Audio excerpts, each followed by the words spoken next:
మా ఈరోజు లంచ్ ఏం చేసావు? ఈరోజు లంచ్కి అయితే మాత్రం ఇదిగో పెద్ద గిన్నె నిండా చక్రాలు, టమాటా పచ్చడి, ముద్దపప్పు, నెయ్యి అండ్ బెండకాయ పులుసు అండ్ వేడివేడిగా అన్నం.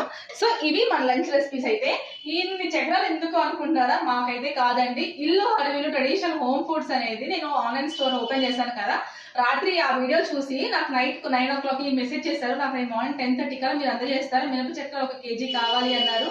సో వాళ్ళ కోసం అని చేసేసారనమాట. సో మీలో ఎవరైనా సరే ఆర్డర్స్ ఇచ్చి ఎప్పుడైనా రావడం లేట్ తప్పుగా అనుకోవద్దు. హైజీన్గా బెస్ట్ క్వాలిటీ ప్రొడక్ట్స్ యూజ్ చేస్తూ రీజనబుల్ ప్రైస్లో ఇవ్వాలి అంటే కొంచెం టైం పడుతుంది కదా. సో చాలా మంచి రెస్పాన్స్ వచ్చింది, దానికి మీ అందరికి కృతజ్ఞతలు అండి. అమ్మ చేతి గోరు ముద్దని ఎలా అయితే మనం మర్చిపోకుండా ఉంటామో, అలానే మీరు ఒక్కసారి కనుక ఇల్లు హరివిల్లు ట్రెడిషనల్ హోమ్ ఫుడ్స్ టేస్ట్ చేశారు అంటే కనుక ఇలానే మర్చిపోకుండా నన్ను లైఫ్ లాంగ్ గుర్తుపెట్టుకుంటారు. సో కామెంట్ బాక్స్ లో నెంబర్స్ ఇచ్చేస్తున్నాను, తప్పకుండా వాట్సాప్ చేయండి మీకు కావాల్సిన మెనూని.